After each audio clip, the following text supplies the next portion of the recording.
Greetings, friends and fellow rebels. And for those of you who are not from the UK and may not know the difference between the forest and the woods, forests are managed woods. They're rather park-like and they're conditioned and cared for. Woods are completely wild. So in this case, I have the wood in front of me and the forest behind me. But on other days, that may be reversed. It really has a lot to do with how I manage my words and how much into the weeds I might get with what I talk to you about. Sometimes we get pretty wild, and when the subject matter is tangled, we're in the woods. Welcome to the woods. I understand that there are some who are disappointed by my choosing to address negative emotions before positive ones. But there are also those who are disappointed in the way that I am discussing emotions entirely. You see, our brothers and sisters in the New Age movement, they take their cues from the teachings of the Far East, because much of the spiritual teaching of the West was lost to us with various church-sponsored agendas. And because of that, a lot of our really powerful spiritual workings, doings, understandings, knowings, disciplines outside of the Christian or Jewish or even Muslim teachings are lost. So those who wanted to understand better how to develop their spiritual abilities and gifts turned to the East. And in the East, they lead with their mind, which is quite a bit different from those who are more of the primal bent and see the natural world, the physical world that we live in, as something to be celebrated. In the primal world, your emotions have a place. As my mentor liked to say, God does not make junk. Neither does the divine, neither does the goddess. Thus, we have our emotions for a reason. And if you understand the reason, you can master them. There are some disciplines that would prefer to push your emotions away, disregard them or bottle them up, experience them briefly and let them flow right out of you, and return to the particular serene state of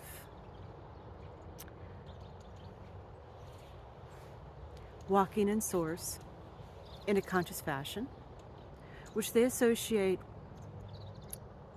with equanimity, not truly having any strong emotions, but simply balancing all with more of a bent toward what we consider the good emotions: happiness, joy, unity. Unity is not an emotion, but what they see it as is the harmonization with Source.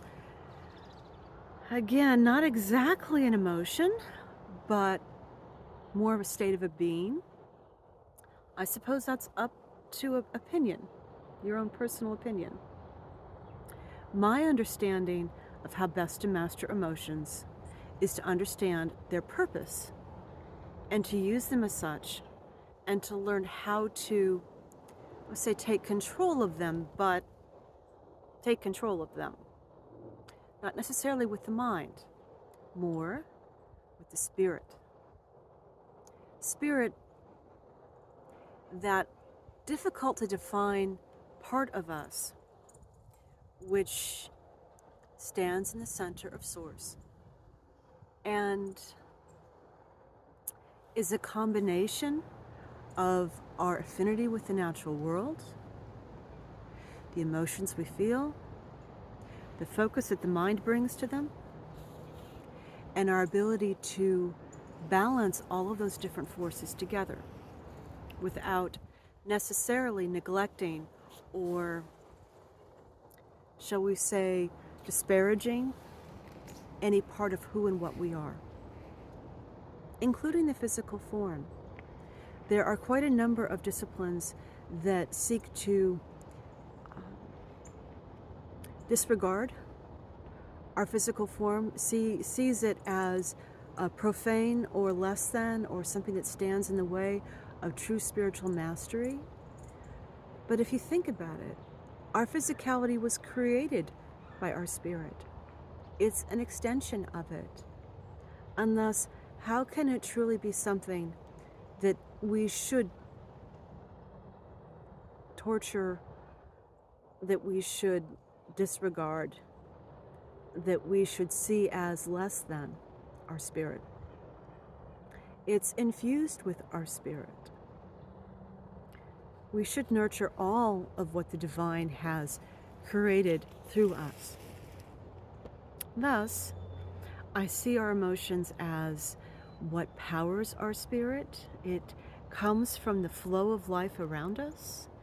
It is defined by us, and it allows us to take control of our reality.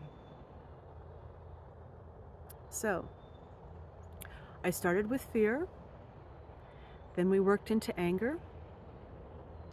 Next, we'll talk about the blends of those, because some of the things that we see as emotion aren't pure. It's like the colors on a color wheel. You know, you have your primary colors, and then your colors that you mix to create other colors. And same with emotions. You have your primary emotions.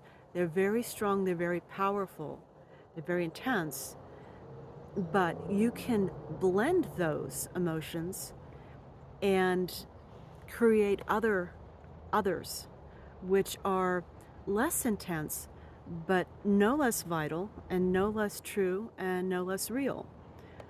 So we'll get into that next time.